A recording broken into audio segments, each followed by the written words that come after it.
Amém, irmãos. Boa noite, a paz do Senhor a todos. É Boa bom noite, estarmos paz. para mais um encontro na nossa classe. Hoje nós vamos falar sobre a graça comum de Deus. Essa graça comum de Deus não é a graça como dádiva para a salvação de todo que crê, mas é uma dádiva de Deus também, uma graça comum, onde Deus concede a todo o ser humano, né? Ou seja, todos os seres humanos usufruem das bênçãos e dos benefícios de Deus por essa graça comum. Ele derrama tanto sobre o justo como sobre o injusto, né?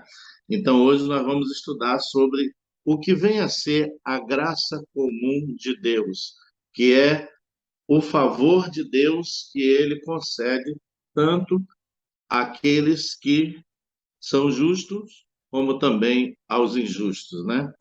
E é a graça, é chamada da graça comum de Deus. É um favor, é uma dádiva, é um benefício que Deus concede a todo ser humano, independente de ser uma pessoa incrédula, uma pessoa injusta, uma pessoa com tendência ao mal, mas Deus, ele derrama essa graça comum sobre todos nós, né? Sobre todo ser humano. Então é sobre isso que nós vamos estudar na noite de hoje, aprendendo a respeito do que a Bíblia fala sobre essa graça comum de Deus, ok? Ou vamos orar? Senhor Deus e Pai, nós te damos graça por essa oportunidade em que nós aqui nos encontramos reunidos para poder aprender um pouco mais da tua palavra. Colocamos as nossas vidas nas tuas mãos, pedimos que o Senhor abra a nossa mente, nossos ouvidos, nosso coração, para que a tua palavra possa ser nos ensinada através do teu Espírito Santo. Porque assim diz a palavra que ele, o Espírito Santo, que foi concedido através do Pai, quando tu rogou a ele, Amém. ele está em nós e ele veio a nós para nos guiar e nos ensinar todas as coisas. Amém. E ele nos guia a toda a verdade. Por isso, Senhor, nós te pedimos nesta noite, Espírito Santo, venha nos ensinar, venha abrir a nossa mente, nosso coração, nosso entendimento, para que a tua palavra nos seja ministrada. Eu oro por cada irmão que conosco já se encontra, aqueles que estão chegando para se conectar. Eu oro pela minha vida, que mais uma vez o Senhor, pela sua graça e Amém. misericórdia, use-nos como instrumento para o louvor da tua glória. Em nome do Senhor Jesus, nós oramos e damos-te graça em nome de Jesus. Amém. Amém. Amém. Bom, irmãos, nós vamos então hoje conversar um pouco sobre a graça comum de Deus. Bom, a gente sabe que as escrituras afirmam para nós que a salvação, ela é uma dádiva, é um dom de Deus, né? Mediante o favor imerecido, porque nós não éramos dignos, nem tampouco merecedores, mas por um favor de Deus, por uma dádiva divina, ele, por sua graça, nos concedeu esse privilégio de sermos salvos em Jesus Cristo. Então, esta graça é a graça que Deus concede para a salvação, para que todo aquele que arrependa-se dos seus pecados e reconhecendo a Jesus como o único e suficiente Salvador e mediador na relação que foi quebrada no Jardim do Éden entre o homem e Deus, então esta pessoa, ao confessar e receber a Cristo, ela é salva, seus pecados são perdoados, seu nome é crescido ao livro da vida e ela vai, no momento da sua morte, estar com a sua alma no Senhor, ok? Aguardando pela ressurreição na volta de Jesus. Mas a graça comum de Deus é um favor que Deus concede a todo ser humano, independente da pessoa ser cristã ou não, independente dela ser uma pessoa boa ou má, todo ser humano que vive sobre a face desta terra, ele está vivendo sobre a dispensação dessa graça comum de Deus, esse favor de Deus. Então, é sobre isso que a gente vai conversar um pouquinho nessa noite, ok? Então, vamos lá. A nossa introdução. Quando Adão e Eva pecaram no jardim do Éden e se fizeram dignos do castigo eterno e da separação de Deus, eles não morreram imediatamente, mesmo que a sentença de morte já tivesse começado desde o dia em que pecaram. Ou seja, quando Deus advertiu Adão para que ele comesse de todos os frutos das árvores que Deus havia colocado no jardim, Deus colocou uma condição, né? Não comerás a árvore do conhecimento do bem e do mal, do seu fruto, porque o dia em que dela comeres, certamente morrerás. E nós sabemos que Adão desobedeceu e comeu do fruto. Nesse exato momento, a morte veio sobre o homem, ou seja, aquela sentença de morte da qual Deus havia advertido Adão já veio sobre ele, né? No sentido de uma separação de Deus, ele foi tirado do paraíso, outras situações ocorreram, né? A terra veio sobre ela abrolhos, a multiplicação da dor da concepção da mulher, do suor do rosto trabalharás, comerás todos os dias da sua vida. Ou seja, Deus tirou eles do paraíso e houve aí uma ruptura, uma separação entre a relação do homem com Deus. E a Bíblia diz que essa sentença de morte, ela já foi dada por início no exato momento da desobediência. Só que a gente sabe que Adão e Eva não morreram, pelo contrário. A Bíblia diz que Deus sacrificou um animal e com a pele daquele animal sacrificado, Deus cobriu a nudez de Adão e Eva, algo que eles tentaram fazer quando...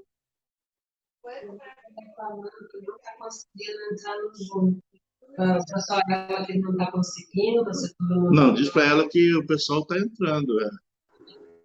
Jesus, sem o password, J maiúsculo. Ela não está conseguindo entrar. Já tem aqui, tem 4 pessoas já aqui. Então, embora a sentença já havia sido declarada, nós sabemos que Adão e Eva não morreram, perdão. Deus sacrificou um animal e com a pele daquele animal cobriu a nudez dele, algo que eles tentaram fazer, cobrindo-se da nudez com folhas de figueira, mas Deus cobriu com pele de animais. Então nós sabemos que eles não morreram, né? Continuaram a viver, embora foram expulsos do paraíso e a sentença de morte já havia sido declarada a partir daquele momento. Bom, seguindo, a execução desta sentença demorou para se cumprir por muitos anos. Assim também, muitos de sua descendência ainda vivem, mesmo que no pecado, usufruindo das bênçãos de Deus que são derramadas sobre justos e injustos. A isso chamamos graça comum de Deus. A graça comum de Deus faz com que os justos e os injustos desfrutem das mesmas bênçãos que o Senhor derrama sobre a terra. Ou seja, embora Adão e Eva, tendo pecado, e ali originou-se o pecado para todos os homens, nós sabemos que a Bíblia nos mostra que todos ainda estão vivendo de que maneira? Aqueles que não aceitaram a Cristo estão vivendo sob a condenação do pecado, estão destituídos da glória de Deus, porém estão vivendo nessa terra, usufruindo de todas as bênçãos que Deus tem derramado sobre a terra. Então, isso é a graça comum, é o justo e o injusto usufruir das bênçãos que são por Deus derramadas. Se nós formos lá no Evangelho de Mateus, capítulo 5, versículo 45, olha o que diz aqui. Mateus capítulo 5, verso 45, diz assim o Senhor: Eu, porém, vos digo, amai os vossos inimigos e orai pelos vossos, e orai pelos que vos perseguem. Versículo 44, perdão, agora 45.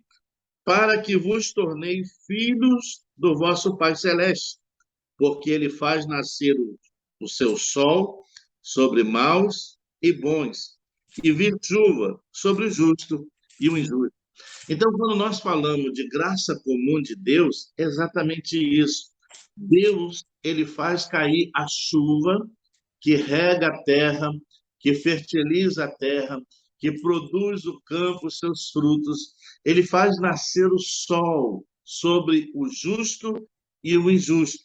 Então, todas essas bênçãos que a humanidade desfruta, ainda que não tendo se reconciliado com Deus por intermédio de Cristo, é chamado de graça comum de Deus. Deus manda o sol, Deus manda a chuva, fertiliza a terra produz os seus frutos, a colheita de alimento, ou seja, todas essas bênçãos, elas são usufruídas tanto pelo justo como pelo injusto, tanto como pelo justificado em Cristo, como aquele que ainda está com o coração endurecido na impiedade dos seus pecados. Então, esses favores que nós recebemos da parte de Deus, como essa dádiva de Deus, é chamada de graça comum de Deus. É um favor estendido a toda a humanidade. Todos os dias tem o brilho do sol, tem o calor do sol, todos têm a chuva, todos têm a terra que produz, o ar que respira, ou seja, tudo isso faz parte da graça comum de Deus. Se nós formos lá no livro de Salmos, Salmo 65, do versículo 9 até o versículo 13, Salmo 65, versículo 9 a 13, diz assim: Tu visitas a terra e a regas, tu enriqueces copiosamente os ribeiros de Deus, são abundantes de água. Preparas o cereal, porque para isso dispõe, regando-lhe os sugos, aplanando-lhe as leivas, tu a amoleces com o chuvisco e lhe abençoa a produção. Coroas o ano da tua bondade, as tuas pegadas destilam fartura. Né? Versículo 12. Destilam sobre as passagens do deserto, e de júbilo se revestem os outeiros. Os campos cobrem-se de rebanhos, e os vales vestem-se de espigas, exultam de alegria e cantam. Ou seja, o salmista está falando sobre as bênçãos que Deus concede aos seres humanos, fazendo produzir a terra, fazendo produzir o rebanho, prosperar as pessoas, ou seja, para que haja vida, para que haja alimento, para que haja fartura, ou seja, tudo isso é o que nós chamamos de a graça comum de Deus. Deus tanto vai abençoar aquele fazendeiro que é cristão, como aquele que não é. A chuva vai cair na terra de ambos. Deus vai fertilizar a terra de ambos. Ou seja, isso é a graça comum de Deus, né? Que nós chamamos, né? Então, essa graça comum de Deus, ela se estende também a algumas esferas da nossa sociedade, ok? Então, vamos ver. A primeira, a graça comum de Deus na esfera física. O que quer dizer isso? Os incrédulos continuam vivendo neste mundo unicamente por causa da graça comum de Deus. Cada vez que uma pessoa respira, levando oxigênio para o seu cérebro, para manter o seu corpo em vida, é pela graça comum de Deus que isso acontece. Deus permite até que os incrédulos prosperem, mesmo andando em seus maus caminhos. Então, toda vez que nós respiramos e levamos oxigênio para o nosso cérebro, para manter o nosso corpo em vida, isso é tanto para o justo como para o injusto. E isso é possível por quê? Pela graça comum de Deus. Porque todos já poderiam ter sido consumidos pelos seus delitos e pecados. Mas a graça comum de Deus é que faz dar ao homem tempo e oportunidade para que haja uma conscientização do Evangelho de Cristo, para que haja, então, totalmente uma rendição para a salvação eterna. Então, nós vemos aí a longanimidade de Deus, a bondade de Deus, a misericórdia de Deus, né? Porque se fosse cumprir cabalmente aquilo que Deus havia dito, todo pecador já seria exterminado imediatamente. Mas não é assim que Deus fez.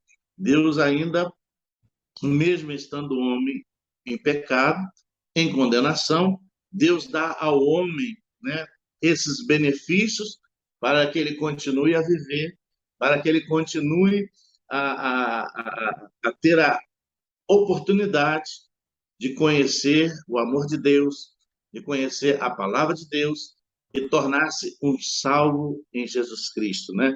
Então, toda vez que nós enchemos nosso pulmão de ar para manter o nosso corpo vivo, é a graça comum de Deus que faz isso. Todas as vezes que nós abrimos a torneira e tomamos um copo com água, é a graça comum de Deus que deu água para saciar a nossa sede. Toda vez que um agricultor vai no campo e colhe os alimentos que são trazidos para serem vendidos e nós comprarmos para nos alimentarmos, é a graça comum de Deus. Porque, né, Deus tanto faz abundar e prosperar a colheita, tanto do justo como do injusto, né? Então, isso chama-se a graça comum de Deus, né? E a Bíblia diz que Deus até mesmo prospera as pessoas que andam em caminhos que não são agradáveis a Ele. Deus prospera, Deus abençoa, ou seja, o ímpio, ele prospera. E se nós formos lá no Salmo 37, a partir do versículo 1, olha o que diz aí o salmista no Salmo 37, a partir do verso 1 ao verso de número 9. Ele diz assim: Não te indignes por causa dos malfeitores, nem tenha inveja dos que praticam a iniquidade, pois ele dentro em breve definharão como a erva, e murcharão como a erva verde. Confia no Senhor e faz o bem. Habita na terra e alimenta-te da verdade. Agrada-te do Senhor e ele satisfará o desejo do teu coração. Entrega o teu caminho ao Senhor, confia nele e o mais ele fará. Fará sobressair a tua justiça como a luz e o teu direito como o sol ao meio-dia. Descansa no Senhor e espera nele. Não te irrites por causa do homem que prospera em seu caminho, por causa do que leva a cabo os seus maus desígnios. Deixa a ira, abandona o furor, não te impacientes. Certamente isso acabará mal, porque os malfeitores serão exterminados, mas os que esperam no Senhor prosperarão na terra. O que o salmista está dizendo aqui? É que muitas das vezes nós, como seres humanos e cristãos, nós ficamos assim nos questionando, ficamos até indignados. Mas por que que eu sou um cristão, um servo, uma serva de Deus, andando com fidelidade no caminho do Senhor, passo por algumas privações que o meu vizinho não passa?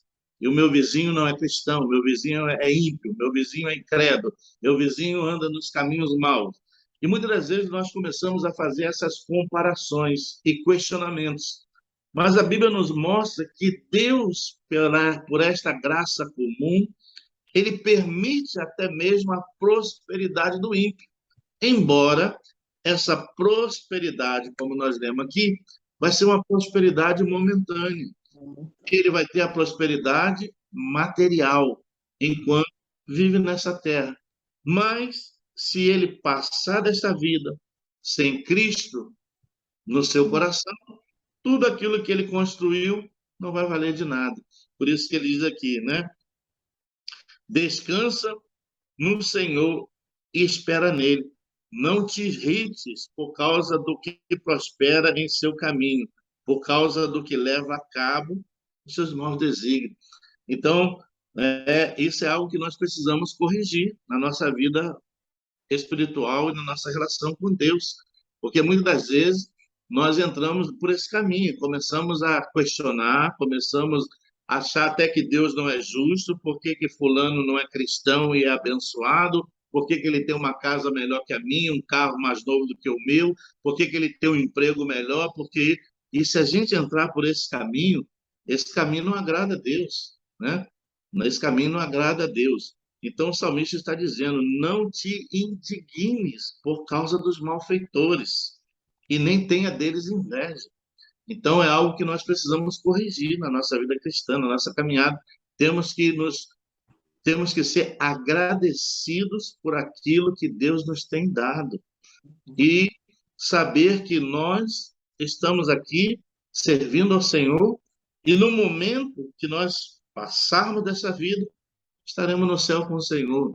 Já o malfeitor, a Bíblia diz que não, ele diz aqui, versículo 9, porque os malfeitores serão exterminados, mas os que esperam no Senhor possuirão a terra. Então, querido, o salmista mostra para nós que na esfera física, né, física que eu digo é no sentido de vida material, Deus, por essa graça comum, ele permite tanto a prosperidade do justo como a prosperidade do injusto. E muitas das vezes nós entramos em questionamento e começamos a reclamar. Por que que fulano não é cristão e tem uma vida melhor do que a minha? Ou tem coisas que eu não tenho, né? E isso não é correto. Deus não se agrada disso. Temos que estar contentes com aquilo que Deus tem nos concedido e dar graças a Deus por tudo que Ele nos tem dado. Então, a graça comum permite isso, né? Embora, como nós lemos aqui, que no final da vida haverá uma recompensa para o justo, que possuirá a terra, que seria o quê? O céu, enquanto que o injusto vai ser exterminado. Então, a graça comum permite isso. Se a gente for lá, também no Salmo 145, Salmo 145, vamos lá, olha o que diz aí. Salmo 45, a gente vai ler 3 versículos, versículo 9, versículo 15 e versículo 16. Salmo 145, versículo 9, diz assim: o Senhor é bom para todos, e as suas ternas misericórdias permeiam todas as suas obras. Versículo 15, olha o que diz: em ti esperam os olhos de todos, e tu, a seu tempo, lhes dá alimento. Abre a mão e satisfazes de benevolência a todo o vivente. Então, o salmista está dizendo aqui para nós: o Senhor é bom para todos. Então, nós temos que aprender a lidar com isso, entender que a graça comum de Deus é que permite até que o ímpio floresça, prospere, cresça, né? Tenha uma vida abençoada, uma vida próspera, porque é a vontade de Deus. Deus é soberano, né? Então temos que entender que, sendo Ele soberano, Ele decidiu dar essa graça comum, como nós lemos aqui, né? No versículo 9: o Senhor é bom para todos, tanto o justo como o injusto. Ele tanto prospera o campo do justo como prospera o do injusto, né? Então, é a graça comum de Deus. E Deus faz isso por quê? Para dar oportunidade àquela pessoa que ainda não conheceu a Ele, não conheceu a sua palavra, de se chegar a Ele, né? Então a Bíblia diz que Deus não tem prazer na morte do ímpio, pelo contrário, mas que esse se arrependa e se converta ao Senhor. Então nós, como cristãos, nós temos que entender isso, porque se a gente não entender esse assunto da graça comum, a gente vai se ver debatendo, a gente vai se ver questionando, a gente vai se ver reclamando, murmurando, por que que fulano não é cristão e tenho isso, ou tenho aquilo, ou aquilo outro, e eu sendo não tenho, né? Então, hoje nós estamos aprendendo que essa graça comum de Deus, ela é um favor estendido a todos os seres humanos que estão vivendo nessa terra, ok? Então, isso na esfera física, na esfera material, onde as pessoas usufruem desses benefícios. A graça comum de Deus na esfera intelectual também acontece. Deus permite que a sabedoria e o conhecimento venham a todas as pessoas do mundo, de maneira que hoje temos os cientistas explorando pesquisas na área da saúde para salvar vidas, a evolução da indústria, da tecnologia, que nos permite hoje acesso rápido à informação, né? E tudo isso o Senhor já havia dito a quem? A Daniel, que aconteceria. Então, querido, na esfera intelectual, Deus permite que essa sabedoria, que esse conhecimento, ele se multiplique na vida dos seres humanos. Para quê? Para que isso traga mais benefícios para a humanidade. Então, nós vemos isso na área da ciência. Os cientistas estudam, pesquisam e buscam soluções, eles buscam soluções para melhorar a agricultura, eles buscam soluções para melhorar a qualidade de vida, eles buscam soluções para descobrir medicamentos ou até mesmo procedimentos para curar pessoas ou trabalhar em algumas áreas na saúde. Nós vemos a sabedoria se multiplicando na área da tecnologia. Hoje, por exemplo, nós estamos usufruindo desse benefício. Estamos aqui, cada um em suas casas, e participando de um estudo bíblico, né, online, através do quê? Da sabedoria que Deus concedeu aos homens para que a tecnologia avançasse, para que a tecnologia pudesse produzir meios e recursos para facilitar a vida dos seres humanos, né? Nós vemos isso em todas essas áreas. Então, isso Deus já havia dito a Daniel que a sabedoria e o conhecimento dos homens iriam se multiplicar, né? Então, hoje, todas as vezes que nós estamos dirigindo um carro, ou embarcamos em um avião para fazer uma viagem, ou estamos vivendo numa casa mobiliada e confortável, tudo isso é resultado da graça comum de Deus, que deu sabedoria aos homens para criarem, para evoluírem, para criar o carro, para criar o avião, para fazer tantas coisas na área da saúde, na área da agricultura, né? Pesquisas que são feitas para descobrir a cura de enfermidades. Então, a gente vê que muitas das vezes esses homens nem não são tementes a Deus, não conhecem a Deus, pelo contrário, às vezes o tanto conhecimento que eles obtêm acaba por dificultar a sua aproximação de Deus, a sua aproximação de Deus. Eu estava vendo hoje num programa online de uma entrevista antiga que foi feita com o Jô Soares, que faleceu agora recentemente, e perguntaram a ele sobre a Bíblia. E ele respondeu assim: a Bíblia para mim é um livro de conto de fadas. Foi o que ele disse. E a pessoa olhou para ele e disse: mas você crê que a Bíblia é um livro de conto de fadas? Ali está a verdade de Deus, a criação de Deus, né? Então ele respondeu ainda de uma forma mais pior ainda. Ele disse: eu sou anarquista. Anarquista é aquela pessoa que tem por senso o seguinte: ele não se submete a nenhum tipo de governo ou de autoridade. Então, ele não pode realmente se submeter à autoridade de Deus como criador de todas as coisas, né? Então, ele falou que a Bíblia é um livro de conto de fadas, né? Então, a gente vê que o conhecimento, a sabedoria na tecnologia, na indústria, no maquinário, ou seja, na evolução do mundo, foi algo que Deus permitiu. Se a gente for lá no livro de Daniel, Daniel capítulo 12, você pode ver comigo? Daniel capítulo 12, versículo 4. Olha o que está dizendo aqui o Senhor a Daniel. Daniel capítulo 12, versículo 4. Veja aí o que diz aí. Então, o mundo evoluiu, né? O mundo avançou em todas as áreas, e tudo isso é devido ao quê? À graça comum de Deus. Deus permite que a ciência se multiplique, o conhecimento, a sabedoria, para quê? Para que os seres humanos possam ter uma vida com melhor qualidade, né? Então, se a gente for lá, aqui, Daniel capítulo 12, versículo 4, olha o que disse aqui o Senhor para Daniel.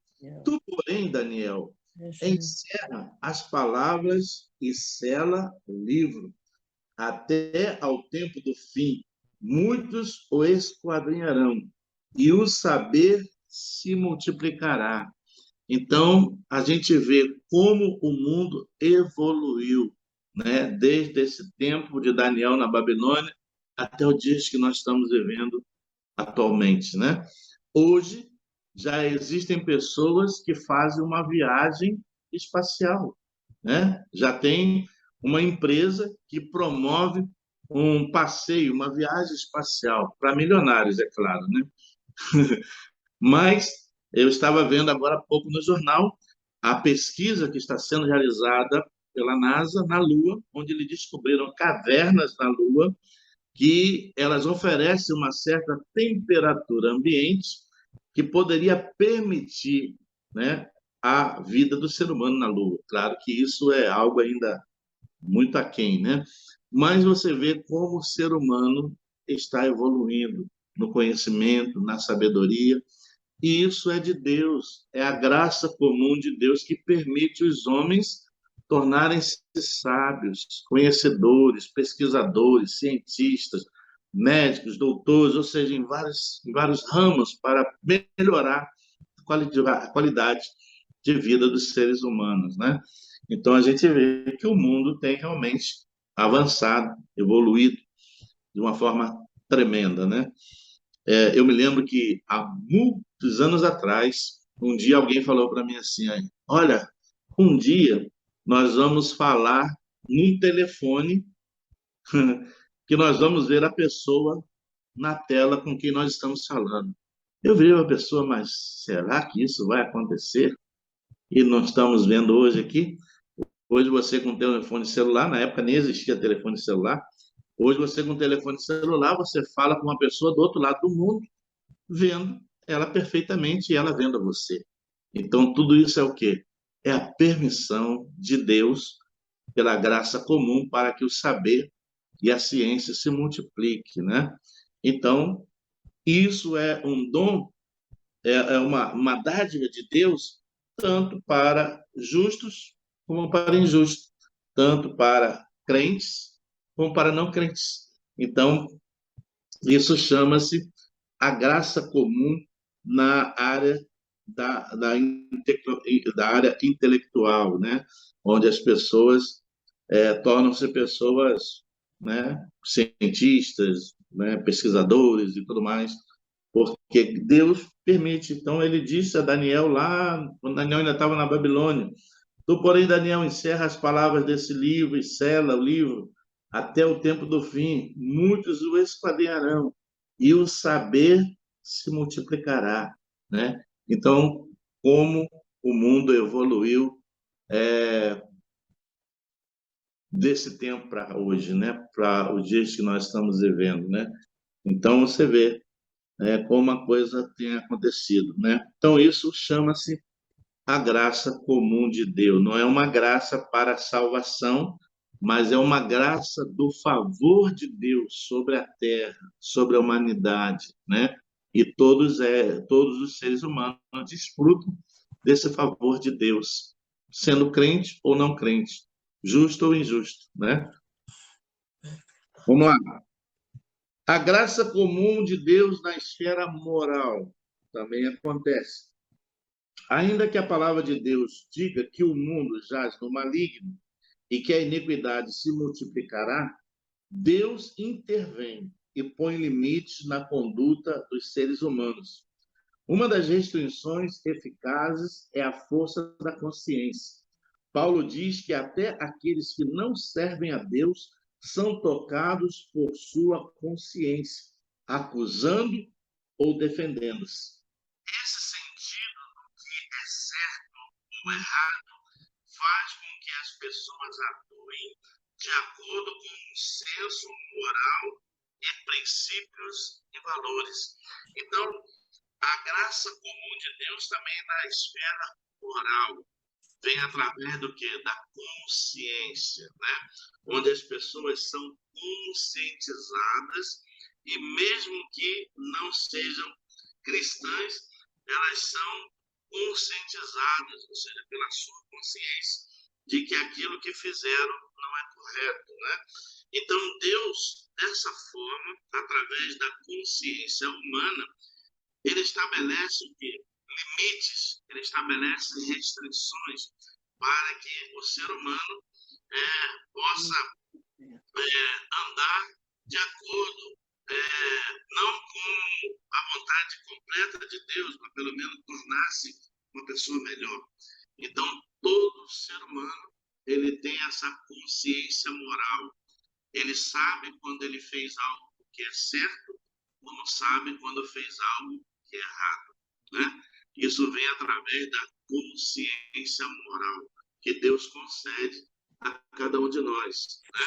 Então, todo ser humano ele tem essa consciência moral. É uma maneira que Deus permite que as restrições, ou seja, os limites, sejam aplicados, sejam respeitados, né? Os princípios morais e os valores, né? Então, Paulo escrevendo aos Romanos, no capítulo 2, vamos lá, olha o que Paulo está dizendo aqui. Romanos capítulo 2,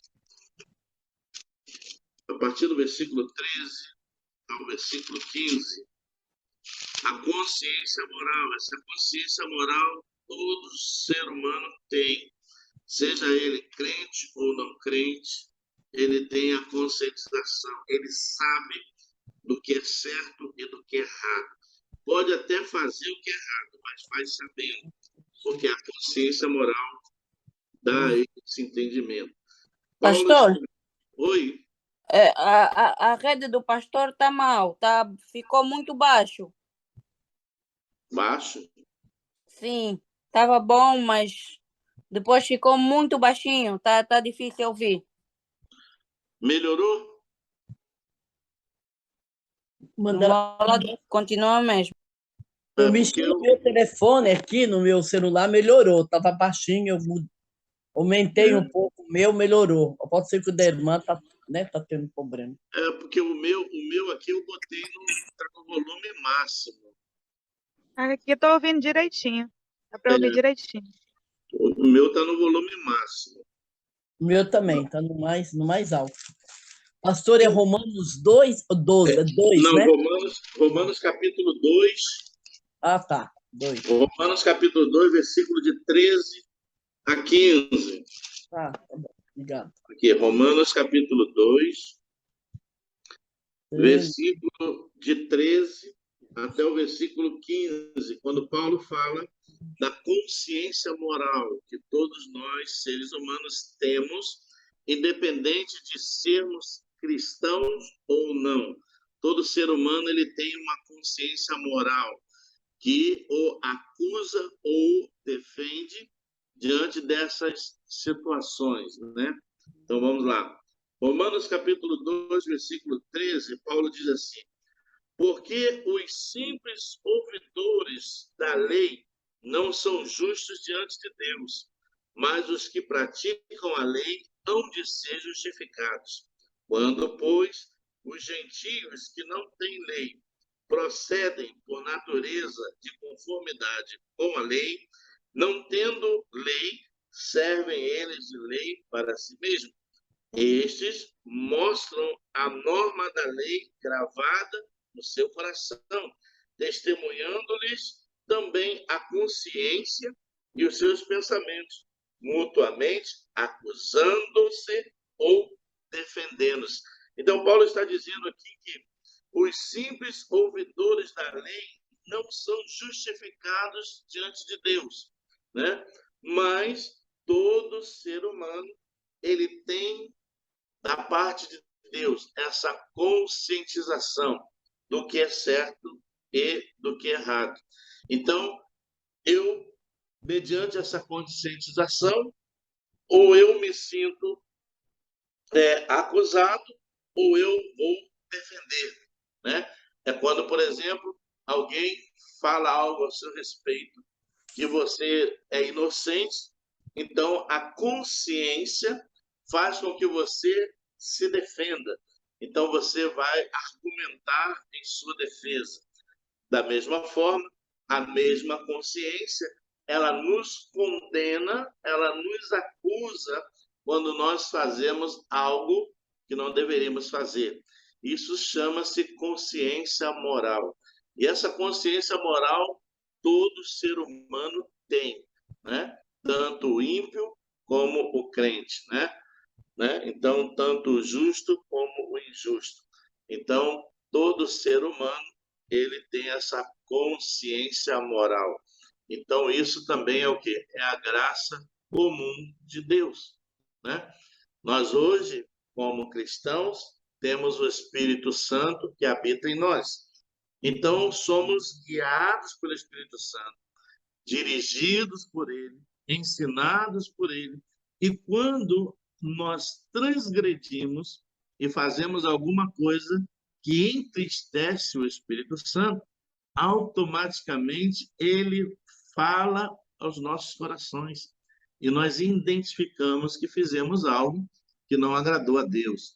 Então, nos arrependemos, confessamos e alcançamos misericórdia do Senhor, ok?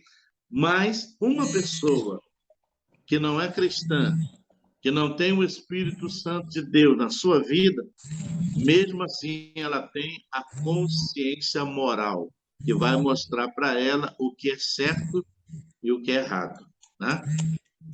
A gente sabe que há um estágio de vida espiritual de uma pessoa incrédula que nós chamamos de mente cauterizada. Quando a mente de uma pessoa chega a esse ponto de cauterização, ainda que ela faça coisas erradas, ela não assume a culpa por aquilo que fez, né? Isso chama-se pessoas com uma mente cauterizada, ou seja, a consciência moral dela já não produz para ela a informação que ela realmente fez algo errado. Ela faz, mas acha que aquilo é normal, né? Ela não se sente culpada por aquilo que fez, né? Entendeu? Então, isso é um estágio avançado de cauterização da mente, quando a mente está cauterizada. Então, a gente vê que na esfera moral, Deus deu a todos o quê? Consciência. Essa é a razão pela qual eu e você identificamos, né, quando estamos no caminho certo ou no caminho errado. Porque a consciência moral que é dada por Deus a todo ser humano nos permite isso. Isso é graça, é chamado de graça comum na esfera moral. Uma outra condição, a graça comum de Deus na sociedade. Evidente em várias instituições e organizações humanas. Vemos primeiramente na família. Quando Deus criou o homem e depois do homem criou a mulher, Deus ordenou que fossem fecundos e povoassem a terra. A família persiste hoje não como uma instituição divina, apenas para os crentes, mas para todos os seres humanos da terra. O governo humano também é um resultado da graça comum de Deus, que foi instituído por Deus com Noé logo após o dilúvio. Então, a instituição divina chamada família, que tem sido ultimamente muito atacada, né? Ela foi criada por Deus. Deus criou a família como uma instituição divina, fazendo de que maneira? Deixará o homem ao seu pai e à sua mãe, se unirá à sua mulher, e serão agora os dois uma só carne. A instituição familiar é divina. Deus criou, Deus ordenou e torna-se efetiva através do matrimônio, ou seja, da união de um homem com uma mulher. Esse é o padrão, né, de Deus, né? Então, e essa instituição divina chamada família, ela não é só para uma família cristã. Até as famílias ímpias, elas se constituem dessa forma, ou deveriam se constituir dessa forma, né? Hoje em dia, a gente está vendo aí umas coisas que são reprováveis diante de Deus. A união, né, em casamento misto, isso não é de Deus, né? Isso é instituição humana. O que Deus instituiu como instituição divina é a união do homem com uma mulher para ser fecundo, gerar filhos e povoar a terra. Agora, o ser humano instituiu o que eles hoje chamam dessa união mista, ou seja, de pessoas do mesmo sexo. Isso é abominável aos olhos do Senhor. Deus não aprova isso. Isso é instituição humana, não é instituição divina. A instituição divina é a família formada pela união de um homem com uma mulher, através do matrimônio, ok? Então, isso é a instituição divina. E Deus não só instituiu a família, como também instituiu um governo sobre essa família. E qual é o governo que Deus instituiu? Qual é a base, né? O homem é o cabeça da família, a sua esposa, auxiliadora idônea, e Cristo, o cabeça do homem. Então, essa é a instituição divina de Deus para uma família, né? Homem, esposa e filhos, né? Essa ordem, né? Então, eu até costumo, às vezes, argumentar que uma mulher, principalmente hoje, onde as mulheres estão se destacando de uma forma tremenda no mercado de trabalho. Hoje você vê mulheres pilotando um avião, um Boeing.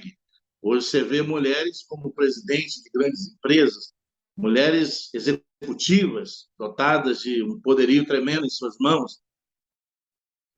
Agora, ainda que ela possua tudo isso, no casamento, ela é submissa ao seu marido. Ou seja, ainda que ela seja presidente de uma grande multinacional com um salário astronômico, isso não lhe dá o direito de ocupar a posição de cabeça da família. O cabeça sempre será o homem, né? E a mulher, sua auxiliadora idônea, ok? E hoje em dia existem muitos casamentos que estão entrando em conflitos exatamente por isso. Porque se a mulher ganha mais ou tem uma projeção maior profissionalmente, ela quer subjugar, às vezes, o marido e impor determinadas condições estabelecidas por ela mesma. E isso é antibíblico. O padrão bíblico é marido, esposa e filhos, ok? Esse é o padrão bíblico. E o que nós estamos vendo hoje na sociedade é que, por não respeitar esses valores e esses padrões estabelecidos por Deus como princípios bíblicos, é o que está ocasionando a destruição da família, né? Quantos matrimônios hoje estão sendo destruídos por causa dessas guerras de mando de campo, ou seja, eu ganho mais, então eu mando mais. Aqui quem fala sou eu e você se cala. E não é bem assim, né? A gente sabe que Deus instituiu dessa forma. A esposa, ela tem que ter a sabedoria para entender que ela é auxiliadora, ajudadora, né?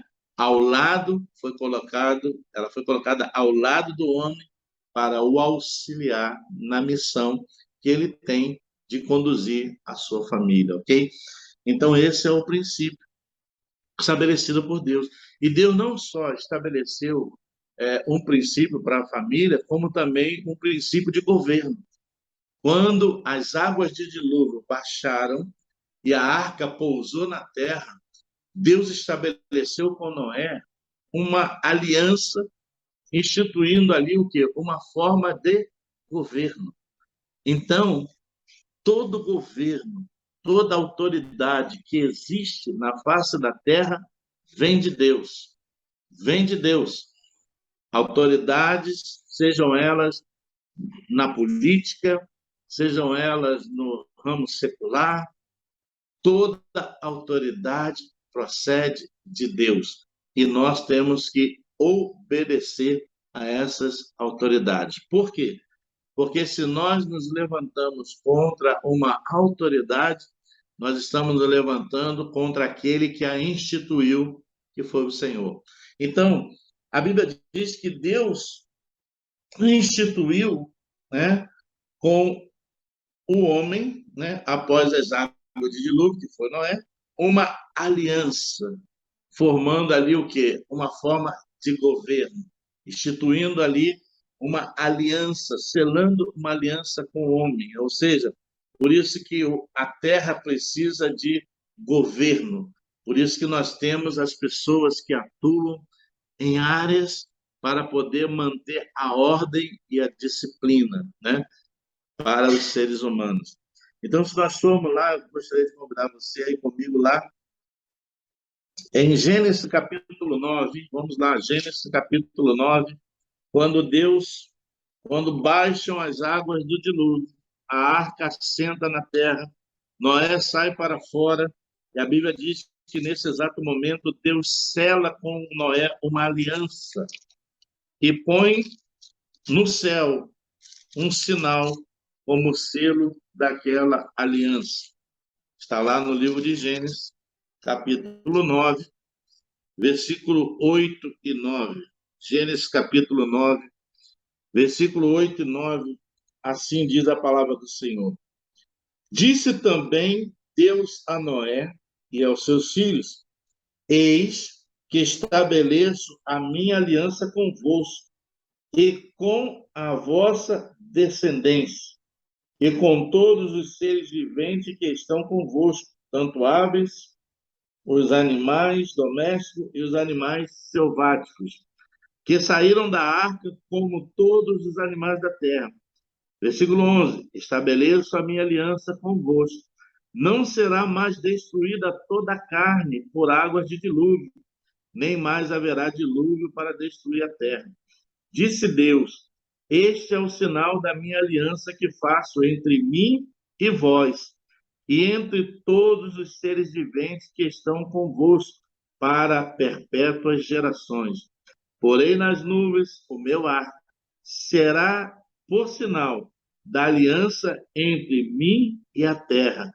Sucederá que, quando eu trouxer nuvens sobre a terra, e nelas aparecer o arco, então me lembrarei da minha aliança firmada entre mim e vós, e todos os seres viventes de toda a carne. E as águas não mais se tornarão em dilúvio para destruir toda a carne. Então, hoje, quando nós olhamos para o céu, como hoje eu vi à tarde, aquele arco-íris lá no céu, foi o arco-íris, o sinal que Deus colocou naquela aliança que foi selada com Noé. Deus estabeleceu uma aliança, Deus estabeleceu um governo, Deus fez uma promessa que jamais destruiria a terra por águas de dilúvio, e ele pôs no céu o arco-íris como um sinal de selo daquela aliança. Então, todas as vezes que o arco-íris está no céu, é nós lembrando-nos da aliança que Deus fez com Noé, e Deus também lembrando-se disso, para não mais destruir a terra por águas de dilúvio. Então, isso é estabelecer aliança. Isso é estabelecer governo. E Paulo, escrevendo a sua carta aos Romanos, ele fala sobre isso, sobre as autoridades constituídas. Você pode ir comigo lá em Romanos,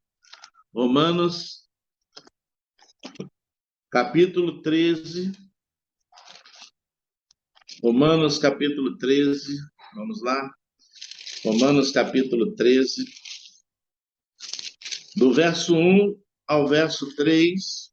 Olha o que Paulo está explicando para nós aqui. Romanos, capítulo 13, do versículo 1 ao versículo 13, ou perdão, 3. Romanos 13, do verso 1 ao 3, Paulo diz assim: todo homem esteja sujeito às autoridades superiores, porque não há autoridade que não proceda de Deus, e as autoridades que existem foram por ele instituídas, de modo que aquele que se opõe à autoridade resiste à ordenação de Deus, e os que resistem trarão sobre si mesmo condenação. Então, querido, isso é algo que nós temos que ter muito cuidado, porque não há autoridade existente sem que antes tenha sido instituída, criada por Deus. Toda autoridade, seja ela secular, seja ela familiar, seja ela eclesiástica, são autoridades constituídas por Deus, que nós temos o dever de nos submeter e de acatar a essas autoridades. Porque se nós nos levantarmos em resistência contra elas, né, nós estaremos resistindo à ordenação do próprio Deus, né? E a Bíblia diz que aqueles que assim o fazem, resistindo à autoridade, trazem para si mesmo condenação. Então, queridos, isso é algo que nós temos que ter muito cuidado. Uma autoridade pode ser má, pode ser corrupta, pode ser injusta, mas é uma autoridade, né? Não podemos falar mal dessa autoridade. Podemos orar para que Deus tire ela e bote uma outra que tenha um governo mais justo. Isso aí tudo bem. Mas eu não posso me levantar, eu não posso me rebelar, eu não posso resistir ou não posso me submeter. Por exemplo, no âmbito secular, um cristão que pensa dessa forma, que não deve, mas tem gente que às vezes pensa assim: ah, o meu chefe é incrédulo, eu sou cristã ou sou cristão, então eu não tenho que me submeter a ele porque eu sou crente e ele é ímpio. Errado. Ele está numa posição de autoridade sobre você. Seja ele incrédulo, seja ele ímpio, seja ele quem for. Mas, nesse local, se ele é autoridade, você tem que obedecer e tem que se colocar submisso. Ah, eu não me submeto à liderança pastoral porque eu não concordo. Errado. Se você não concorda, melhor que você busque uma outra igreja para não ficar em pecado, né? É a melhor coisa, né? Por quê? Porque se você se opõe a uma liderança espiritual, você está se opondo ao próprio Deus, ao que diz a Bíblia, né? Então, não tem como questionar isso. É bíblico. Toda autoridade foi constituída por Deus. Toda forma de governo foi criada por Deus. Deus, quando botou Adão lá no Jardim do Éden, deu a ele autoridade sobre toda a criação. E deu a ele autoridade para até escolher o nome de todos os animais. Adão perdeu a autoridade que Deus o havia dado porque pecou, né? Então, essa autoridade nos é restituída agora por intermédio de Cristo. Por isso que a Bíblia diz: eis que não vos dou espírito de covardia, mas o espírito de poder está em vós. Então, hoje, eu e você em Cristo recebemos de volta essa autoridade que nos havia sido tirada pelo pecado cometido por Adão, ok? Agora, eu tenho que acatar a autoridade que está sobre mim, né? Se eu tenho um patrão, eu tenho que acatar a sua orientação, a sua decisão. né? Porque ele é autoridade. Eu ouvi uma pessoa que já viveu aqui há muitos anos atrás, já foi até embora para o Brasil, que ele, numa época, conseguiu um trabalho muito bom numa empresa. E ele começou a trabalhar nessa empresa, ganhando um salário muito bom, e daqui a pouco ele começou a discordar do sistema de trabalho da empresa. E começou a reclamar, se levantar contra a liderança, os chefes, os supervisores. Conclusão, foi mandado embora, perdeu o bom trabalho que tinha e teve que ir embora de volta para o Brasil e está lá até hoje, né? Então, querido, a autoridade não é para ser questionada, é para ser obedecida, né? Autoridade. Agora, pastor, mas fulano está fazendo isso, fazendo aquilo. Meu irmão, ele vai dar conta a Deus no tempo devido, né? Deus vai cobrar, porque a Bíblia é clara: a quem muito é dado, muito também lhe será cobrado. Então, eu posso até não estar de acordo, mas eu não posso me opor, ou levantar, ou criticar, ou sei lá, eu tenho que orar a Deus para que Deus transforme, para que Deus mude o coração, ou para que Deus tire aquela pessoa e coloque um governo mais justo. Mas não há autoridade que não. A forma de governo e autoridade foi instituída por Deus lá no Jardim do Éden. E quando houve as águas de dilúvio, as águas baixaram, a arca pousou, Deus novamente institui o governo de autoridade, selando uma aliança com o homem. Então, querido, o que nós vemos hoje no mundo secular, em todos os lugares, né? Autoridade. Hoje você vê vídeos, às vezes, na internet, de alunos que se levantam dentro da sala de aula para agredir os professores. Querido, o professor é a autoridade na sala de aula. No meu tempo, isso nunca aconteceu, nunca acontecia, porque os nossos professores da minha época não davam margem para isso, entendeu? Agora, o que hoje nós vemos dentro das salas de aula é reflexo de uma falta de educação dentro dos lares. A família tem falhado em educar os filhos e depois refletem essa má educação na sociedade. É na escola, é no meio dos amigos, é nos lugares que vão. Então, hoje nós estamos vendo uma falência de valores, de princípios que precisam ser resgatados, né? Precisam ser resgatados. Na minha época, professora, meu amigo, na minha época, quando uma professora ou um professor entrava na sala de aula, todos os alunos ficavam de pé. Ficavam de pé, e o professor depois olhava a classe assim e dizia: pode sentar. E todos nós sentávamos. Havia respeito, né? Hoje em dia, a gente vê vários vídeos aí de professores sendo agredidos fisicamente, verbalmente, dentro das salas de aula. Nós vemos autoridades sendo atacadas, quando, na verdade, são autoridades, devem ser respeitadas. A punição, ela existe quando a lei é infringida. Se você sabe que você tem que dirigir a 40 milhas por hora e você está a 80, e o guarda te para e te dá uma multa, você está recebendo uma multa por causa de quê? De uma infração. Você não tem que reclamar, questionar. Você infringiu. A lei está ali para isso, a autoridade está ali para quê? Exercer a lei e a punição. Então, nós temos que aprender a lidar com isso. Porque, muitas das vezes, existem muitos cristãos que espiritualizam tanto as coisas que entram por esse caminho. Não, eu sou cristã na minha casa e meu marido é ímpio. Então, eu não tenho que obedecer. É errado. A Bíblia diz que a esposa ganha o seu marido para Cristo sem palavra, mas com o seu procedimento. Abigail era casada com um homem chamado Nabal, que era um louco. Quando os homens de Davi foram pedir a ele algumas ovelhas para dar de alimento ao exército de Davi, ele disse um monte para aqueles homens, disse que não ia dar nada, não reconhecia Davi como nada. Os homens voltaram a Davi, reúne todo mundo, cinge a espada, vamos acabar com todo mundo. Sabe o que fez Abigail? Foi ao encontro de Davi, levando a comida que ele precisava, os alimentos que ele precisava, e intercedeu a Davi para poupar a vida de Nabal. E Nabal, o nome Nabal significa louco, né? E nós vemos a sabedoria dessa mulher, a prudência de Abigail poupou uma destruição na sua própria casa. Então, querido, Não é porque o seu marido não é cristão que você não vai ser submissa a ele. Você está agindo sem sabedoria. A Bíblia diz que a mulher ganha o seu marido para Cristo sem palavra, mas com o seu procedimento. Então, essa questão de submeter-se à autoridade, a gente tem que parar de espiritualizar isso, ok?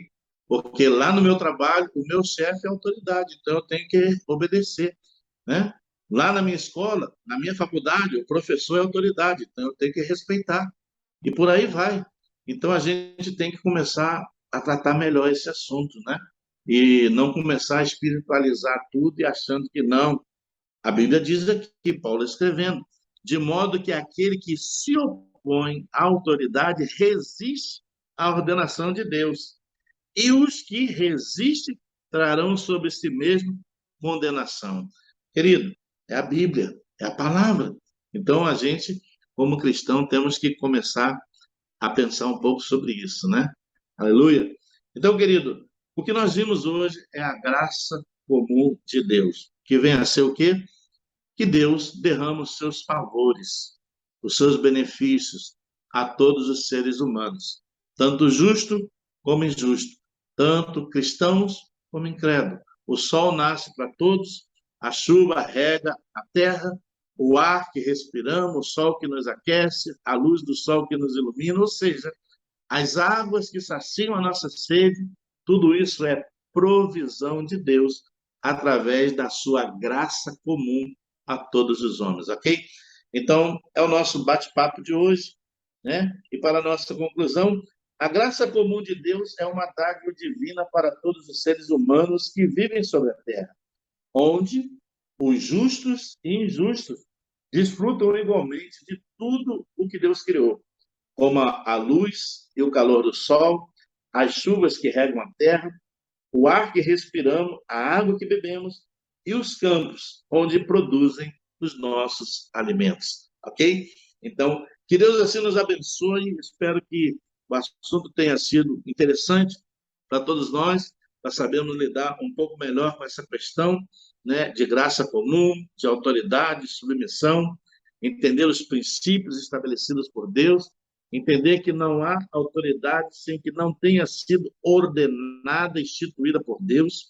A autoridade surgiu lá no jardim do Éden, e quando a autoridade se quebrou no jardim, Deus reafirmou essa autoridade com o homem, estabelecendo uma forma de governo em uma aliança feita com Noé, após baixarem as águas do dilúvio.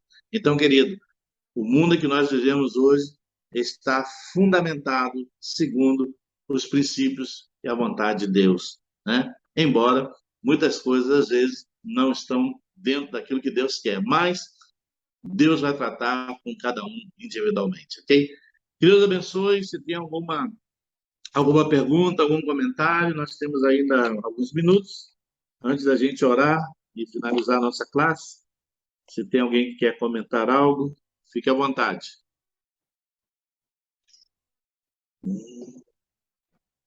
Pastor, quero fazer uma pergunta. Orminda, boa noite. Boa noite.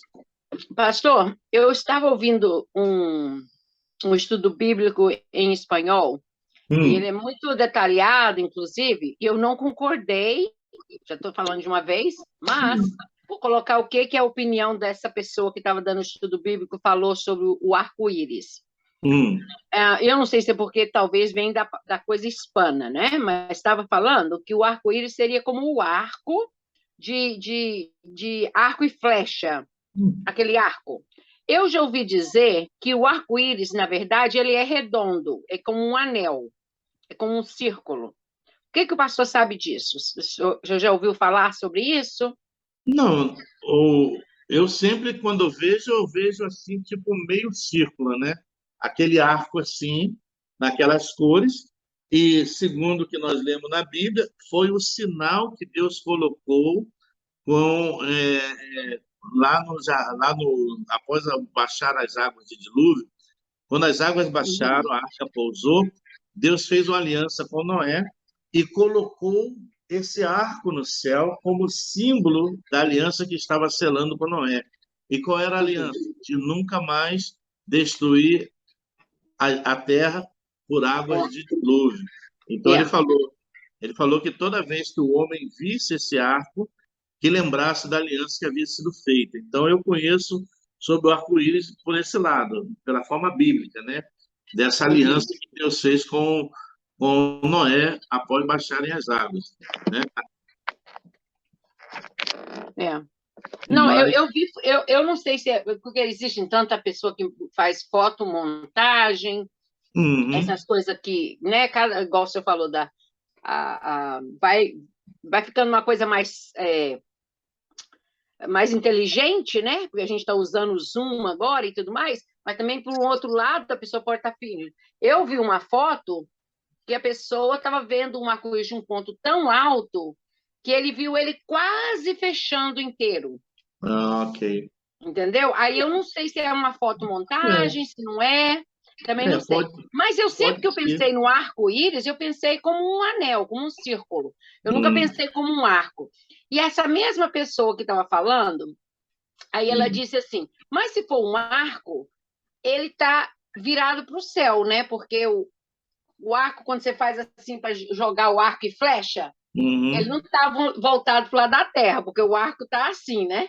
Sim. Aí essa mesma pessoa como que deu a entender assim que seria, se fosse uma coisa que Deus fez para isso, mas na verdade ele tirou a punição da flecha vindo. Mas eu não achei que era verdade também, não. Porque não confirmou com o meu espírito, não. Não, isso aí são interpretações que a pessoa tira dela mesma, né?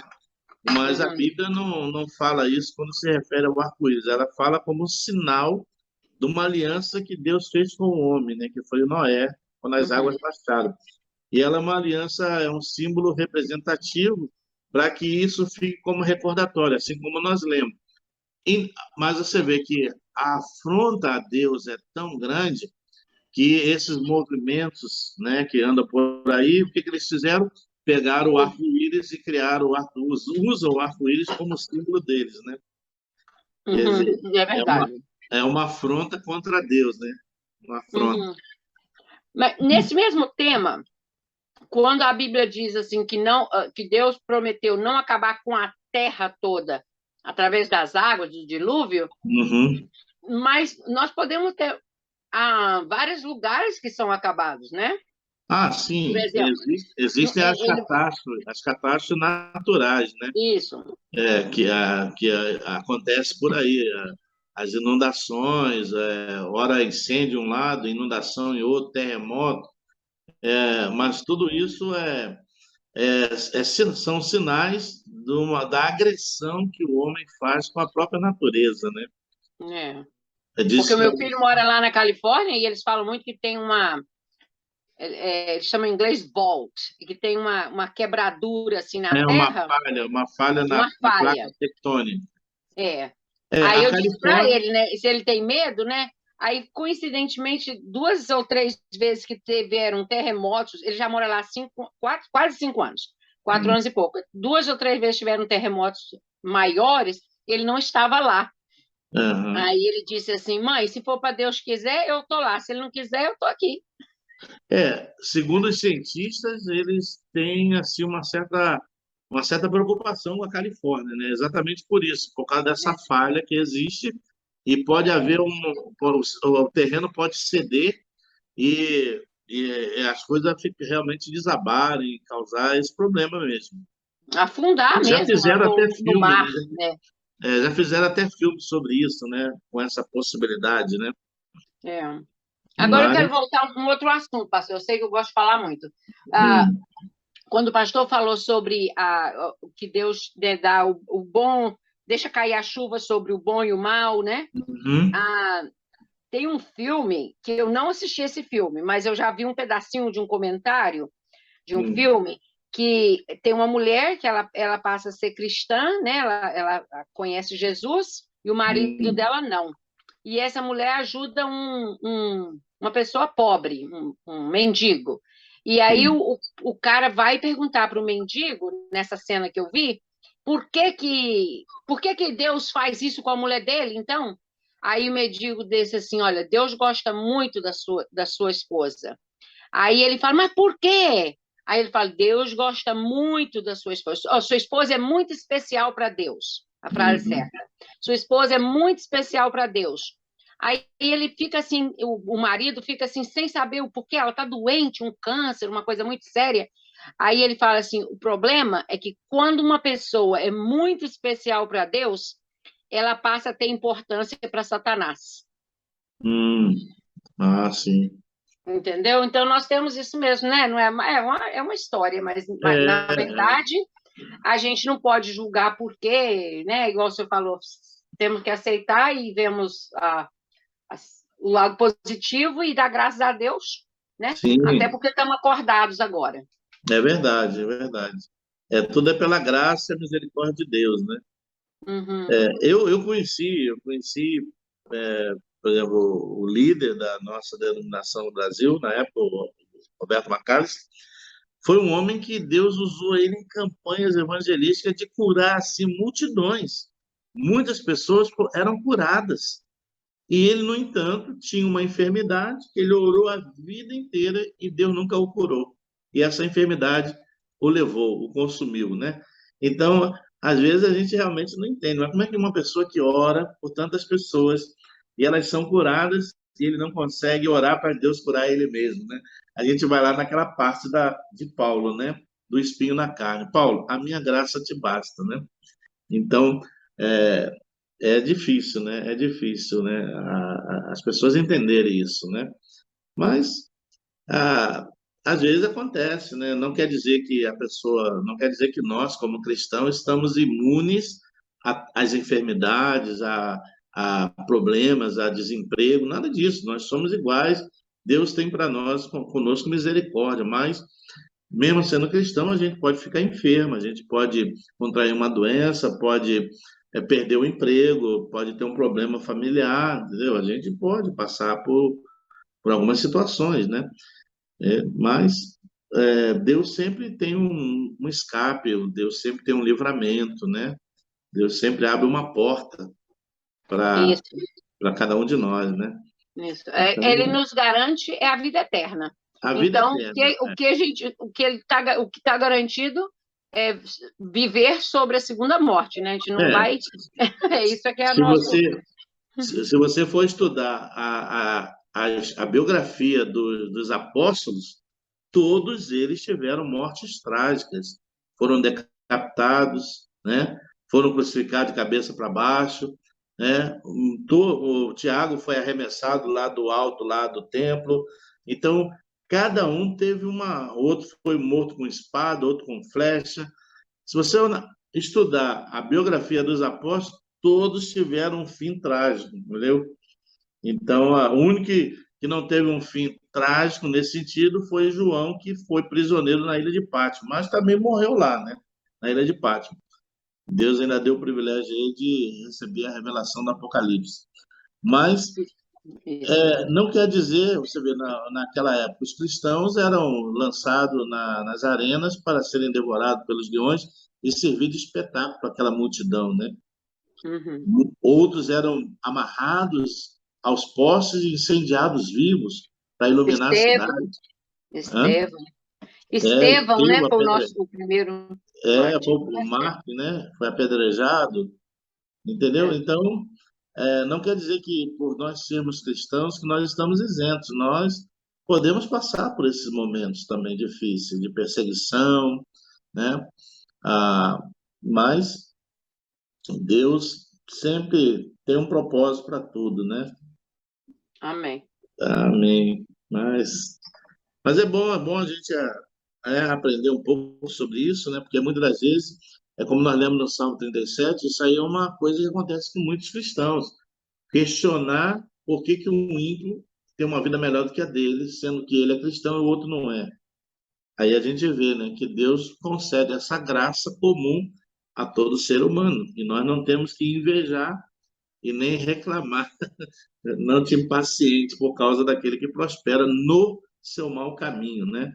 E isso é uma coisa que incomoda muita gente, que às vezes se pega reclamando, murmurando, até achando que Deus não é justo comigo. Eu sou crente, estou passando por isso, por aquilo outro, enquanto que o outro vizinho não passa por nada. Mas né? A gente sabe que o nosso tesouro é maior. Verdade. Amém. Glória a Deus. Amém, irmãos. Então vamos orar, agradecer a Deus por essa classe, em nome de Jesus. Oi. Pastor, só mais uma palavrinha. Eu tive hoje um probleminha para entrar, Denise estava até sabendo disso, e no meu caso, foi que o meu Zoom estava pedindo para fazer ele chama update, né? Ok. Então, no caso, quero avisar para os irmãos que estiverem aqui na classe agora, que se por um acaso estiver colocando o dedo lá naquele link, né? E ele abre e depois ele fecha, assim, ele não te dá o acesso à sala. Pode procurar ver se... Eu desliguei o meu telefone, quando eu liguei o telefone de novo, me falou isso, meu Zoom precisava de fazer um update. Então, só para todo mundo estar sabendo. Tá bem. Oi, pastor. Oi. Estamos en una guerra y el ambiente de guerra no siempre es bom. Estamos en una luta, estamos en tiempos difíciles y no va a ser bom, não. E por muita gente, eles vejam que eles passam por tempos ruins, porque é uma guerra, não é? Sim, sim. A igreja sempre foi perseguida em toda a história. Sempre, sempre. Então. Sempre foi, entendeu? A própria palavra diz: se perseguiram a mim, quanto mais a vós outros. Foi o que disse Jesus, né? Se ele, sendo Deus, filho de Deus, né, foi perseguido, quanto mais nós que hoje que estamos servindo a ele. A história da igreja sempre foi assim, sempre foi perseguida, sempre. Amém. Não vai ser bom, não vai ser muito bom, às vezes. As batalhas, elas mudam, o campo de batalha pode mudar, mas a perseguição, ela é constante. Oh, yeah. Você vê que quando Maria estava para dar a luz a Jesus, o que aconteceu? Ela teve que fugir, porque foi dada uma ordem, né? E ela teve que fugir para resguardar o seu filho. E ficou lá até que Herodes morresse, para depois então poder voltar com Jesus, né? Então você vê que a perseguição, ela sempre existiu, né? Para aqueles que se achegam a Deus, né? Então. E se a gente não entender e não souber lidar com isso, às vezes a gente fica meio que desesperado, né? Verdade. Obrigado, pastor. Mas temos que seguir em frente. Amém, irmãos. Vamos orar, agradecer ao Senhor. Amado e eterno Deus, nós te damos graça por essa noite maravilhosa que aqui temos passado com nossos irmãos, estudando a tua palavra para sermos enriquecidos por ela. Muito obrigado, Senhor, por cada vida que conosco esteve. Muito obrigado pelo teu Espírito Santo que a nós ministrou esta classe e nos abençoou tanto, Senhor, fazendo-nos entender acerca da graça comum, para que possamos lidar melhor com nossos relacionamentos nesta terra. Não julgarmos ou não contendermos ou até mesmo não invejarmos aqueles que prosperam mesmo estando em mau caminho, sabendo que a graça é concedida por Deus a todos. Por isso, Pai, ajuda-nos a sermos submissos às autoridades constituídas, porque não existe nenhuma forma de governo sem que antes tenha sido criada por Ti.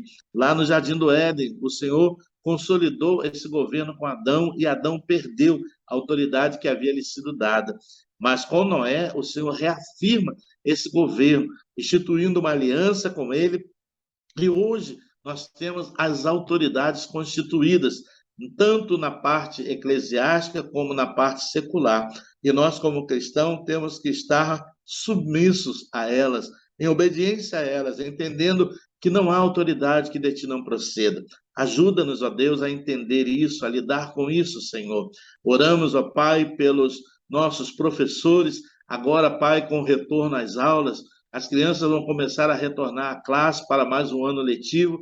Eu oro para que o Senhor abençoe a cada professor, a cada professora, abençoe as escolas. Meu Deus, acampa os seus anjos ao redor das escolas para evitar tragédias como essas que têm ocorrido, onde a vida de muitos são ceifadas.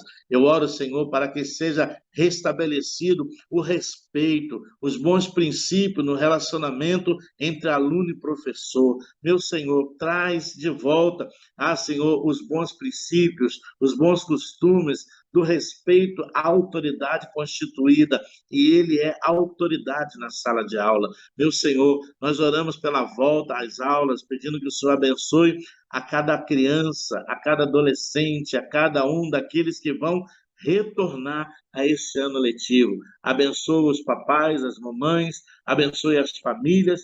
Toma nas tuas mãos, Senhor, e que, em nome de Jesus, todos tenham um bom retorno de aulas na tua presença. Assim oramos e damos-te graça em nome de Jesus. Amém e amém. Glória a Deus, irmãos. Que Deus abençoe a todos. Uma ótima noite. Boa noite a todos.